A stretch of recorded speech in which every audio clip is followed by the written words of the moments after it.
This is a business card called the Chase Ink Business Preferred, and for the past 3 months, I've discovered some surprising benefits that might make you want to consider adding this card to your wallet or even turning your Chase trifecta into a quad. So let's dive into why this business card could be a game changer in case you've overlooked it. But before we get into the video, let me introduce the sponsor of today's video, Kudos. What if there was an easy way to turn every purchase into free travel? Meet Kudos, your new favorite browser extension. It's a free AI-powered smart wallet that helps you unlock more rewards and benefits from your credit cards when you shop online. There's no more leaving money on the table as Kudos automatically picks the best card to use at over 2 million stores to guarantee that you'll always earn the highest rewards, points, or cash back. And with their partnership with the Points Guy, there's no more wasting time searching for the best offer. Kudos helps you discover new credit cards and gives you access to the best sign-up bonuses available. With Kudos, you never have to fill out your credit card information ever again. Kudos makes shopping super easy by autofilling your card info with just one click. And think of Kudos as Apple Pay, Honey, and NerdWallet. It's all in one. And the best part is Kudos is completely free. So if you're ready to start turning every purchase into more rewards, click the link below and sign up with the code JAZZY to get $20 back after your first eligible purchase. A few months ago, I made a video about why I decided to apply for the Ink Business Preferred and highlighted some of the perks. And at first glance, the card didn't seem like much, but I was pleasantly surprised by what it offers. So this card has a relatively low annual fee of $95. It's similar to the Sapphire Preferred. However, because it is a business card, it opens a new world of opportunities. So the Chase 524 rule does not apply, and the 100,000 point sign-up bonus that it still has is pretty great. And yes, you do need to spend $8,000 in 3 months, which is a lot, but if you have a big purchase coming up, this can be manageable.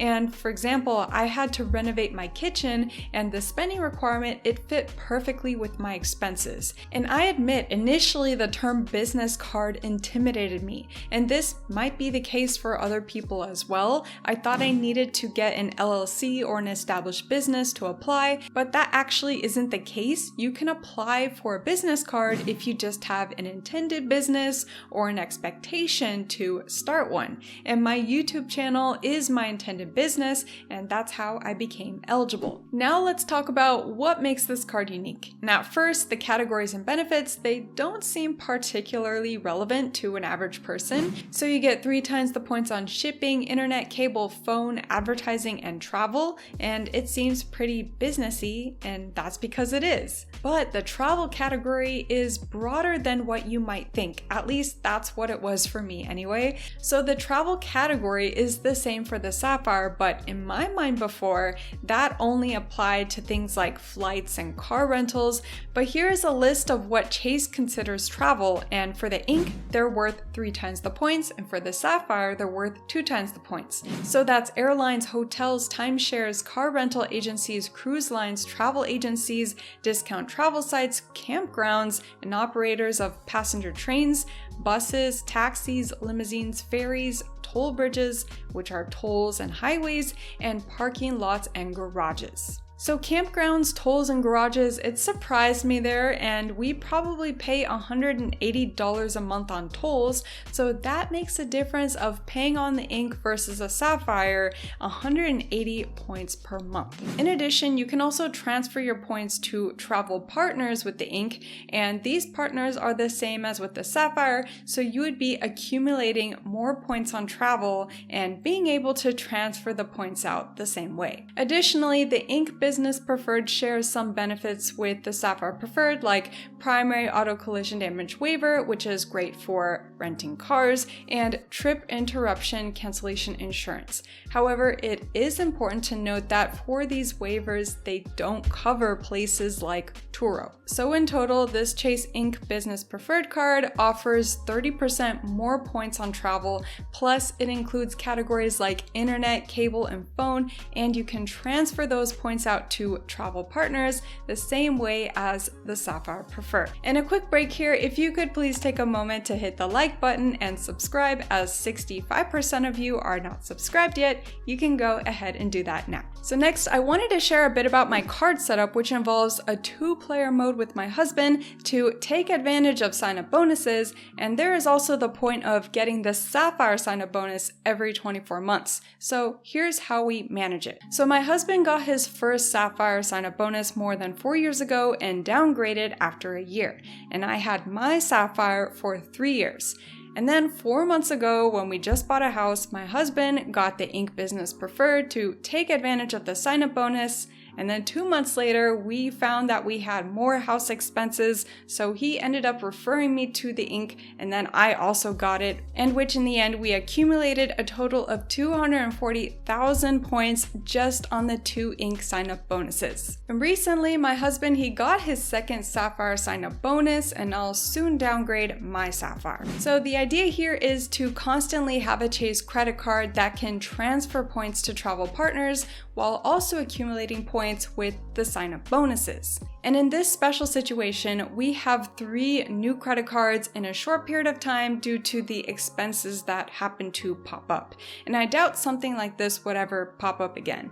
But now the question here is, should we continue to keep the Inks and the Sapphire cards? And would it make sense to continue paying those annual fees? So now I think it might be good to compare the 2 cards side by side. So the Chase Sapphire Preferred has a $50 hotel statement credit where the Ink does not have this. And for me, actually, this isn't super useful, as most of the hotels on the Chase travel portal, they are more expensive than if you were to book it elsewhere or directly with the hotel. So it's kind of more of a hassle to use the credit since you want to be taking advantage of it. And then also the Sapphire has 3 times the points in categories of dining, online grocery, and streaming services, where the Ink doesn't have this. So the dining category is what I would really miss if I were to get rid of my Sapphire. And a really good use case here, both of these cards, they have no foreign transaction fees, and you can actually use them abroad.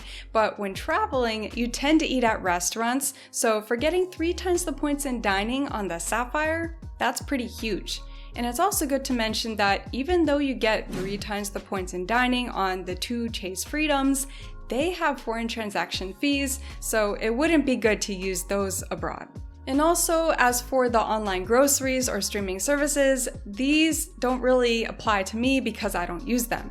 And then also, the Chase Sapphire has the DoorDash and Instacart credits, and the Ink lacks those, but they also don't apply or matter to me as much. And then you have the 10% annual points boost on the Sapphire, where the Ink doesn't have this type of boost. So this is a nice to have, and especially if you use the Sapphire on most of your expenses, you're talking about getting extra points every year. And next up, talking about insurance. So the Chase Sapphire Preferred has trip delay reimbursement, where the Ink doesn't have this. And I always hope and pray that nothing happens to my flights, but the odds are it's gonna happen sometime in your life.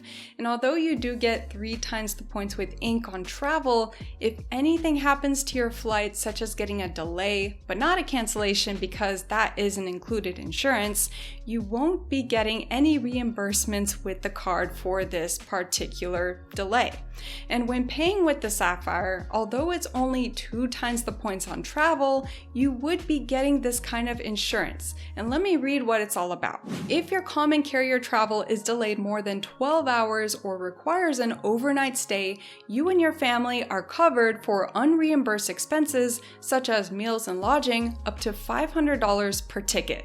So this could be pretty huge. And then the Sapphire has baggage delay reimbursement that the Ink doesn't have. And after reading online, this is the type of reimbursement that you would get. So reimbursement for essential purchases like toiletries and clothing for baggage delays over 6 hours by passenger carrier, up to $100 a day for 5 days. So final thoughts here. For me, the 3 main factors, the 3 times the points on dining, the 10% annual points boost, and the additional travel insurance, those make me want to keep this Sapphire Preferred, and especially it makes me safer when I use this card to pay for flights. But for other travel expenses that would make the insurance irrelevant, I would be using the Ink. And by evaluating the annual fee and my personal expenses for the phone bills, utilities, and internet, it makes sense to also keep the Ink. And I think it's all about looking at the annual fee and comparing it to the perks and see what you would be receiving. So let me know your thoughts. What do you think about these two cards? Thank you so much for watching, and I'll see you in another video. Bye!